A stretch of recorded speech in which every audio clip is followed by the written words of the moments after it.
Ndi mbadde muse naye tiimu ebaddemu nennemese miliyoni 8 najira mbakatala bannange miliyoni aga lipstick yo yampomera nnyo nga munoonako binoonya wakwekweka kati endaga muntu njina yino wasuze enjala nga weediima mwana wange n'afumbira abaddu be bonna embaga byonna bya zungururu mukulike eyo abagenze okuwerekera ku kasiri eggwanga omusajja abadde tayosa kutuwa bisesa wano ku Zunguru tunamujjukiranga obudde bwonna ababaka abakubiddwa enkuba mu kusoma budget nammwe mugikulike yababunyiza emiwabo n'ebya social distance ne babyerabira sika covid abantu naye babuuza nti lwaki aba ministry y'ebyobulamu bwe muba mujja okutwala omuntu akwatiddwa covid oba ateeberezebwa okuba nti yakwatiddwa mujjanga abagenda okukwata omuzzi w'emisango abantu babeera ku misinde gyennyini olw'okuba muzze okutwala omulwadde bannamawulire njagala bategeeze ekifaananyi kye mbasiigira singa mwakirabako ne mukiteekera ne mukisiigira eggwanga ne liraba embiriga ezaali mu kitongole wano okuduma okusattira okupapa okukola ki nga mulowooza nti ekizimbe oba kikutte muliro oba waliwo omutujju ali wano nga mwalaba aba KCCA si katono mumenyeke mu kayisanyo twagenda okuliira engululu abantu badduka bano nadde eri abala bayita madirisa bano bagenda nga eki ekibaluseewo abalwadde poliisi yali ezze kubayoola buyozi nga bafere ng'abawanvu n'abampi bagadde geeti zonna eyeeno n'eyeeno teri kufuluma teri kuyingira buli omu n'abeera ku bunkenke mu kitongole wano abalwadde tebaatuuke kubatwalira ku mpingu twasooka kuwulira kerere bweru twagenda okuwulira okwaziirana ogenda ddiye mu kalantiini kubanga ekitongole gy'okeera buli lunaku kyazuuliddwamu abalwadde. In fact ffe tulowooza nti minisita n'omumyuka we be balina okukulemberamu mu kugenda mu karantiini. Batuuse okubatwalayo ku kifuba wabula bwe tutaagoberera ebiragiro lockdown n'emala eddamu ojja kuwulira. Wulira amawulire agabadde mu wiiki. Dirisa Mpime yakazibwako eri akawenje yagambibwa okulya ennyama y'embizzi gye yasanze mu nyumba ya mukwano gwe nga gikwese wansi w'ekitanda. Ono ennyama yalidde ya mukwano gwe Lawrence Lubungo era nga tubwidde byonna ebyabaddewo. Owulira Dirisa musiraamu naye nikineemu yeye kawenja. Lubungo leka nnyonnyole. Nalese wano Gerard muganda wange afumba emmere wano matooke nabadde muwadde sente zigula enva okwetyamulanga kungi otyo we yagenze n'atasobola kugula ebyo n'afunayo mpunu najja n'empunu ye n'afumba olwamaze okufumba ye n'alyako n'alekamu gy'atereseemu kwe najjandi nasanze omusiraamu gwe bayita Mpima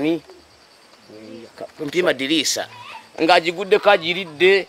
Kati olwo Dirisa ajja atya ali empunu njala kiki gwe bataayise gwe bataagambye aze kugibba.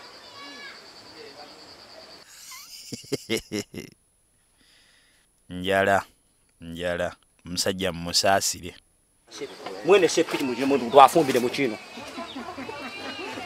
era omukulu ono muganda yo ne giteeka gali sepale mukano ne musikamu ebyabadde ali ebyabadde mu mademo bibogaboga nga mulimu n'empo yasigaddemu n'amalawo ebyo kati n'asanga waggulu nga yawoomeddwa ng'era tawulira nti ennyama gy'alya n'ebibogaboga si bya bulijjo. Avaayo akomawo ajja ali ennyama endala yasigaddewo gyaleseewo amala okugirya atema amasepiki.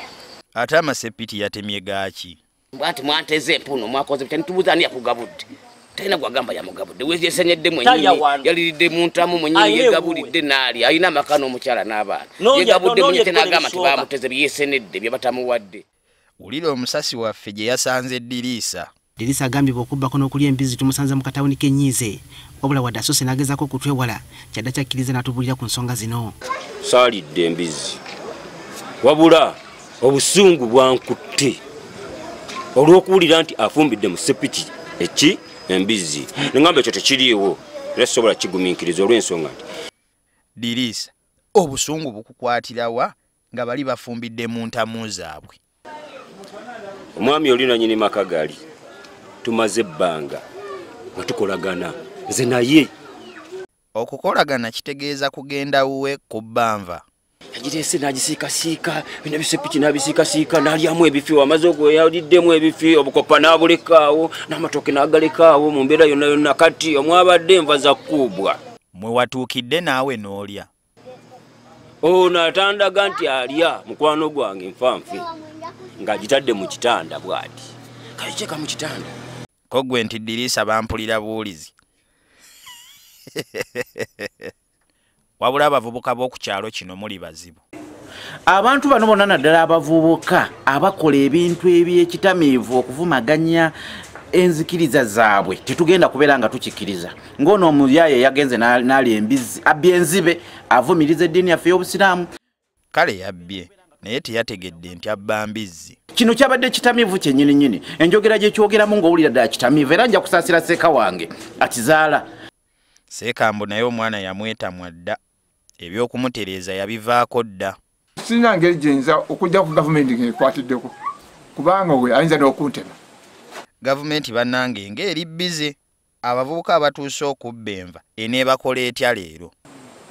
Banuusa enjaga batokosa enjaga ne baginywa n'ekyo kibakozesa ebigambo ebizibu. Oyo bw'aba nga n'entokosa aginywa mwesonyiwe. Omuyindi mbadde muse naye ttiimu ebaddemu n'ennemesa miliyoni 8. Najjira mbakatala bannange miliyoni aga. Lipstick oyo yampoomera nnyo nga munoonako. Binoonya wakwekweka kati. Endaga muntu njiina yiino. Wasuze enjala nga weediima. Mwana wange n'afumbira abaddu be bonna embaga.